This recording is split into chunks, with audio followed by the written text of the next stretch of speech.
علی ولی اللہ۔ اس حقیقت سے انکار نہیں کیا جا سکتا کہ ولایت علی علیہ السلام کا اقرار کیے بغیر ایمان کی تکمیل ممکن نہیں ہے۔ از روئے قرآن علی علیہ السلام اللہ کے ولی ہے اور علی علیہ السلام کی ولایت کا اقرار جزء ایمان ہے۔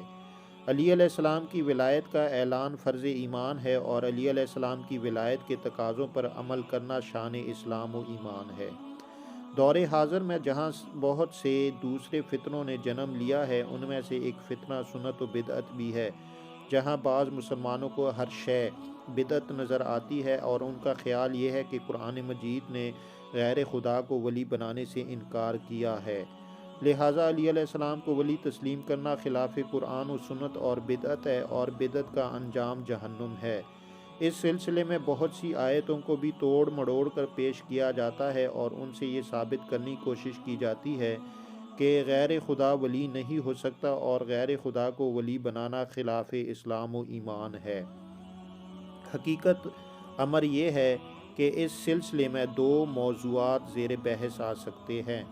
پہلا موضوع یہ ہے کہ غیر خدا سے مراد کیا ہے اور دوسرا موضوع یہ ہے کہ ولی بنانے سے مراد کیا ہے۔ جہاں تک پہلے موضوع کا تعلق ہے، اس کے بارے میں یہ قابل توجہ ہے کہ قرآن مجید نے ایسے مقامات پر من دون اللہ کا لفظ استعمال کیا ہے اور کھلی ہوئی بات ہے کہ غیر خدا اور ہوتا ہے اور من دون اللہ اور ہوتا ہے۔ مغالطے کا منشا یہ ہے کہ لفظ غیر خدا کے دو معنی ہے، خدا کا غیر اور خدا کے علاوہ۔ اردو زبان میں ان دونوں الفاظ میں زمین و آسمان کا فرق ہے اور عربی محاورات میں بھی غیر اللہ اور من دون اللہ میں ایسا ہی فرق پایا جاتا ہے۔ اس بنیاد پر من دون اللہ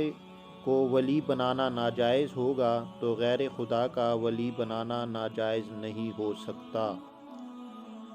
کفار و مشرکین کی تردید و تنبیہ اس بات پر ہے کہ وہ خدا کو چھوڑ کر دوسروں کو ولی اور سرپرست بناتے تھے اور صاحبان ایمان خدا کے اقرار کے ساتھ ولایت کا اقرار کرتے ہیں، لہٰذا ان کا قیاس کفار و مشرکین پر نہیں کیا جا سکتا ہے۔ دوسری بات یہ بھی ہے کہ قرآن مجید نے ولی بنانے سے روکا ہے اور یہاں مسئلہ ولی بنانے کا نہیں ہے، ولی تسلیم کرنے کا ہے۔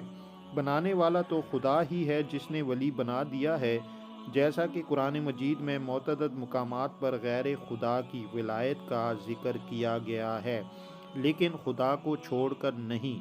بلکہ خدا کی دی ہوئی صلاحیت اور حیثیت کے پیش نظر۔ خود پیغمبر اسلام صلی اللہ علیہ وآلہ وسلم نے ولی کے لیے دعا کی ہے، جناب زکریا علیہ السلام نے ولی کی دعا کی ہے، مومنین آپس میں ایک دوسرے کے ولی ہے، متقین اولیاء خدا ہے، اور اس کے علاوہ ایسے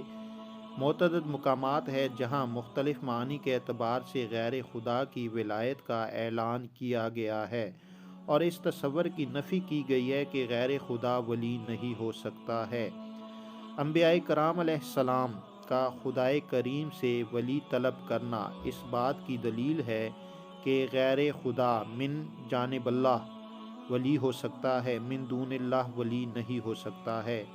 برادران اسلام نے اس مقام پر شدید دھوکہ کھایا ہے اور بدعت کے چکر میں پڑھ کر من جانب اللہ اور من دون اللہ کے فرق کو نظر انداز کر دیا ہے اور اولیاء خدا کی ولایت کے انکار کو بھی اسلام کا جز بنا لیا ہے، حالانکہ اسلام ولایت کے اقرار کا نام ہے، ولایت کے انکار کا نام نہیں ہے۔ خود رب العالمین نے قرآن مجید میں اپنے رسول اور صاحبان ایمان کے ولی ہونے کا ذکر کیا ہے، تو کیا اس کے بعد بھی ولایت کو صرف خدا کی ذات تک محدود کیا جا سکتا ہے اور نام خدا پر کلام خدا کا انکار کیا جا سکتا ہے؟ سوال صرف یہ رہ جاتا ہے کہ رسول صلی اللہ علیہ وآلہ وسلم کے ساتھ جسے ولی بنایا گیا ہے وہ کون ہے؟ علماء اسلام کے بے شمار اقوال اس امر پر متفق ہے کہ آیت ولایت میں الذین آمنوا سے مراد مولا کائنات کی ذات گرامی ہے اور اس میں انہی کی ولایت کا اعلان کیا گیا ہے، جیسا کہ حسب ذیل حضرات محدثین و مفسرین نے اپنی تحریروں میں اظہار و اعتراف فرمایا ہے۔